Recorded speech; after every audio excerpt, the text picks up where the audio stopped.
morning, Senior Bride here. Today I'm discussing a very difficult topic that affects seniors and their families, and I am going to add a trigger warning because what I'm discussing is MAID, or medical assistance in dying, and it brings up many emotions for people that can be quite difficult. So if you feel uncomfortable with this, I encourage you to just go to something else, flip away. That being said, medical assistance in dying is available in several countries and to a limited extent in certain states in the United States.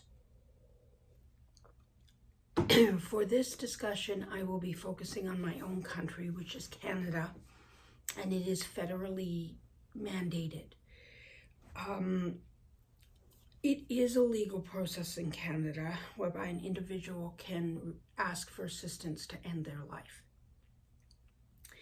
I have included links for both the Canadian government and the National Institutes of Health in the United States that go into detail on MAID in Canada and what is necessary. Again, a reminder that the National Institutes of Health, or the NIH, is American, where the Canadian government site, although it doesn't describe the complexities of people's perceptions and beliefs, it certainly describes what's necessary if you are looking for ending your life.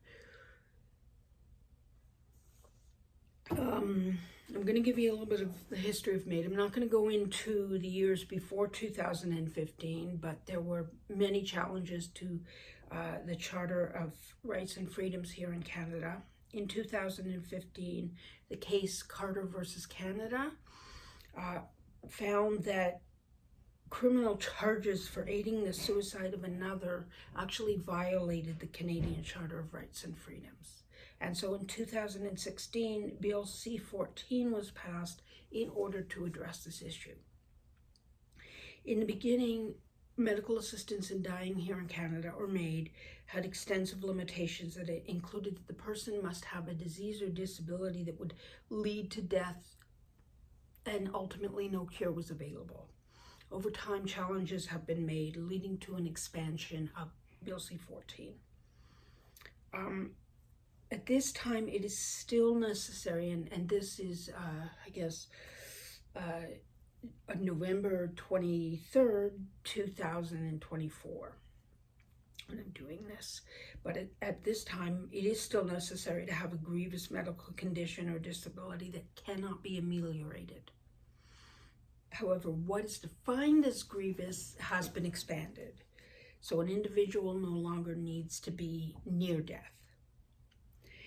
As well, mental illness has now been included, although there are specific conditions that have been enacted to ensure or try to increase the likelihood that the person is suffering from what would be considered a grievous medical condition.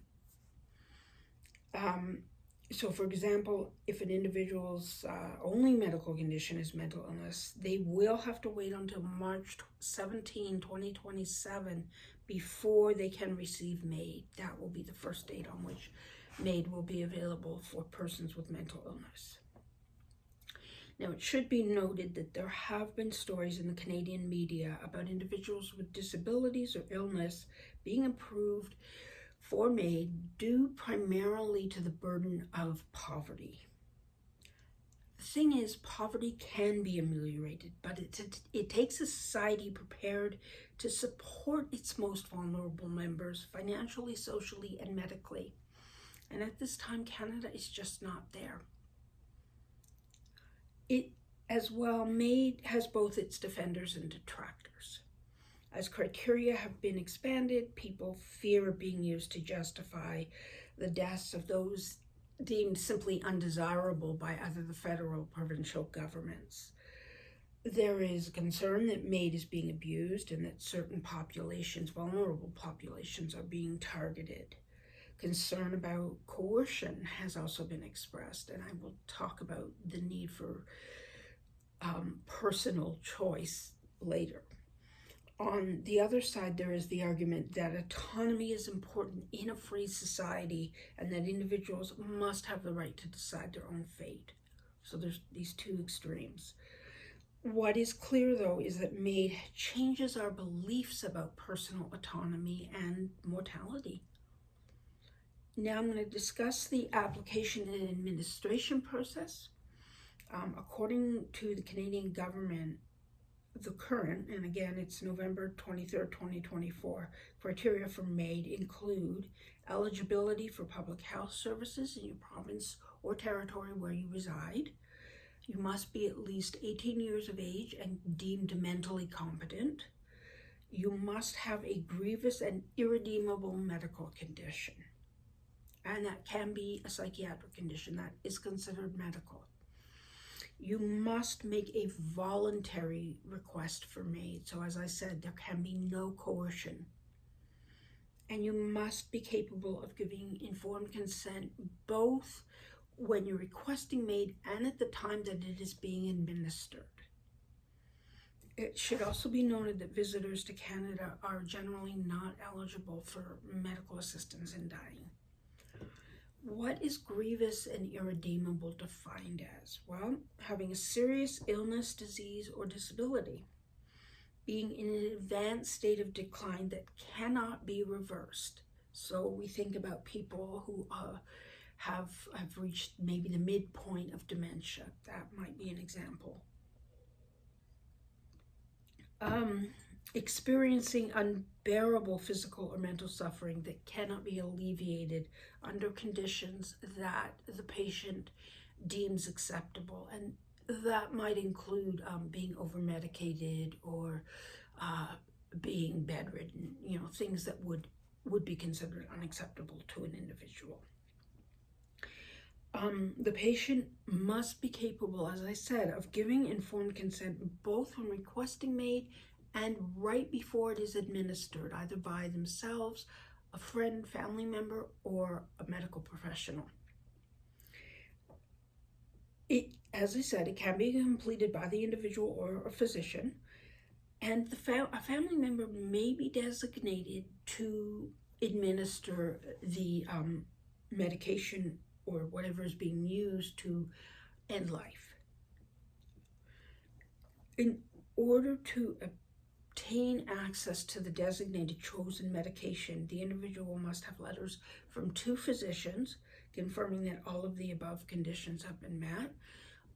At least one of those physicians must be specialized in the concern that the person has, the disability or illness that the person has, and if not, a third must be consulted. The individual can withdraw consent at any time up to the point where MAID is about to be administered.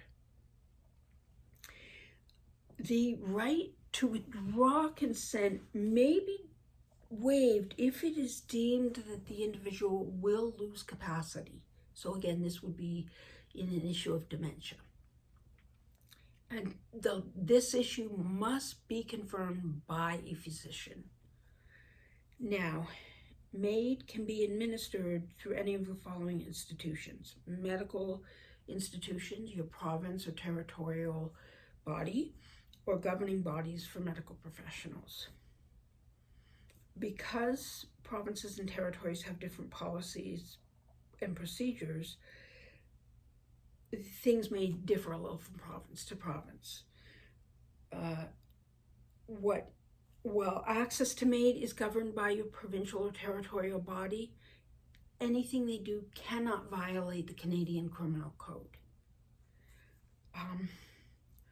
It's got to be noted, I think, that the administration of any of these medications that are used to end life can be problematic and may not result in the end of life, but significant disability at times. Obviously, this is not a common problem, but it does happen. Because MAID is complex, involving moral and spiritual beliefs, it also involves the societal realities that medical, social, financial, and community support may not meet the needs of persons impacted by disease or disability. As such, these populations are vulnerable, and it is this very vulnerability that may cause them to choose medical assistance in dying. At the same time, personal autonomy should be respected in any civil society. So lots of issues to be addressed. It is a complex topic. People have their own feelings on this issue, their own beliefs about what is right and wrong, about personal autonomy, about people who are vulnerable. There are many things to be considered.